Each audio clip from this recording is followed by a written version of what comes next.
लारेल druggist and chemist welfare association का उत्तर दिनाजपुर जिला सम्मेलन रविवार को इस्लामपुर नगरपालिका के डोल मोटरी हॉल में आयोजित किया गया।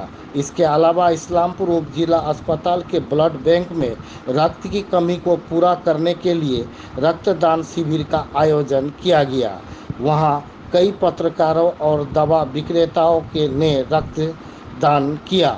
संगठन के उत्तर बंगाल जोन के संयोजक शुभेंदु मजुमदार ने कहा, हमारा संगठन साल भर सामाजिक गतिविधियां करता है। हम रात भर सेवा प्रदान करते हैं। इसके अलावा हमारा संगठन विभिन्न संकटग्रस्त और प्रभावशाली छात्रों के साथ खड़ा है।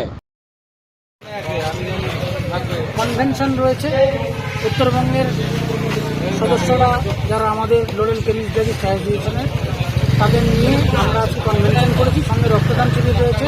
অত্যধিক গরমের জন্য এখন রক্তদান শিবির হচ্ছে না, তাতে থ্যালাসেমিয়া শিশুরা এবং অন্য যারা রয়েছে মুমূর্ষ রোগীরা, তাদের অসুবিধা হচ্ছে রক্তের অভাবে। সেই সংকট মেটাতে আমরা আজকে একসঙ্গে রক্তদান শিবির আয়োজন করেছি। কে উপস্থিত ছিলেন? আমাদের এখানে উপস্থিত রয়েছেন ওয়েস্ট বেঙ্গল ফার্মেসি কাউন্সিলের কাউন্সিল মেম্বার কলকাতা থেকে এসেছেন বিপ্রদীপ দেব।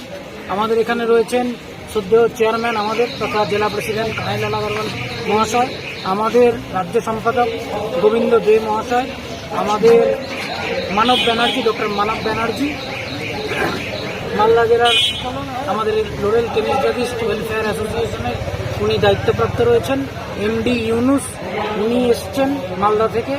এছাড়াও আমাদের এখানকার কাউন্সিলর বিশিষ্ট মানুষ বাবিদা, আমাদের বন্ধু সঞ্জয়, ওনারা রয়েছেন এদের উপস্থিতিতে। এবং আমাদের সমস্ত অঞ্চলের মেম্বারদের নিয়ে প্রত্যন্ত গ্রাম গোয়ালপুকুর, চাকুলিয়া, দাসপাড়া, কাঁচাকালি, ভোজবিটা, হপ্তিয়া, রামগঞ্জ এগুলো থেকে যারা এসেছেন তাদের নিয়ে আমরা আমাদের এই সাংগঠনিক পর্যালোচনা দুটো পার্টে রয়েছে। প্রথম পার্টে অতিথি বরণ ও রক্তদান শিবির, দ্বিতীয় পার্টে আমাদের সাংগঠনিক আলোচনা।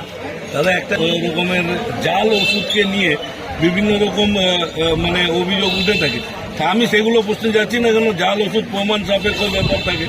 তো আপনাদের সদস্যদের থেকে ইসলামপুর শহরে একটা যে সবচেয়ে বড় সমস্যা এখন দেখা গেছে যে রাতের বেলায় একটা রাত্রিকালীন যে একটা ওষুধ সরবরাহের মানুষ যাতে ওষুধ পায়, মানে সে মূল্য দিয়েই পাক, কিন্তু সেই রকম একটা ভালো দোকান সেই সময় দেখা যায় না, মানে রাতের দিকে।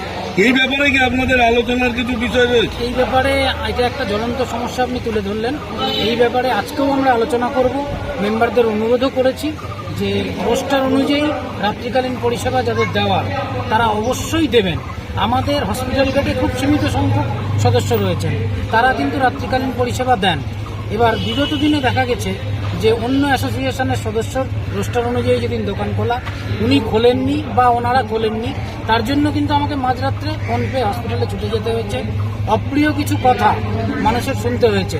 আমরা সেটাকে গায়ে লাগাইনি এই জন্য যে মুমূর্ষ মানুষ রাত্রে ওষুধ পাচ্ছে না, তো তার বাড়ির লোক বা সেই পেশেন্ট সে কিন্তু বলবেই কিছু অপ্রিয় কথা, কারণ তার তখন জীবন সংকট। এই আলোচনার জন্য আমরা আজকে আবার বেছে নিয়েছি আমাদের এই অনুষ্ঠান মঞ্চ।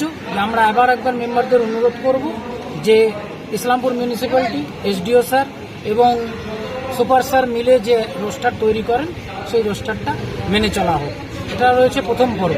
দ্বিতীয় পর্ব জাল ওষুধ, যেটা আপনি বলেছেন, অবশ্যই ল্যাব টেস্ট না হলে জাল ওষুধ কিন্তু প্রমাণ করা যায় না। কিন্তু মেম্বারদের আমরা অনুরোধ করেছি বিলে মাল কিনুন, বিলে মাল বেচুন এবং সঙ্গে সঙ্গে সেই বিলগুলোকে ড্রাগ অ্যাক্ট অনুযায়ী 3 বছর ক্রোনোলজিক্যাল অর্ডার অনুযায়ী আপনারা সংরক্ষণ করুন, যাতে আধিকারিকরা চাইলে সেই বিলগুলো আপনারা দেখাতে পারেন। এবং যারা জেনুইন পার্টি বলে আপনারা মনে করছেন, সঠিক ওষুধ ব্যবসায়ী বলে আপনারা মনে করছেন, অপরিচিত কেউ নয়, এরকম মানুষদের কাছ থেকে আপনি ওষুধটা কিনুন, কারণ নাহলে দায়বদ্ধ কিন্তু আপনি হবেন।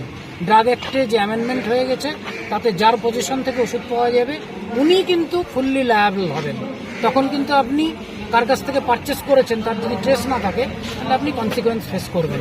সেই জায়গাগুলো আজকে আবার আমরা একবার সচেতন করব সদস্যদের, কারণ মানুষের স্বাস্থ্য যাতে সুরক্ষিত থাকে সেই জায়গাটায় আমরা কোনো কম্প্রোমাইজ কিন্তু করতে পারি না, কারণ এটা মানুষের জীবনের ব্যাপার।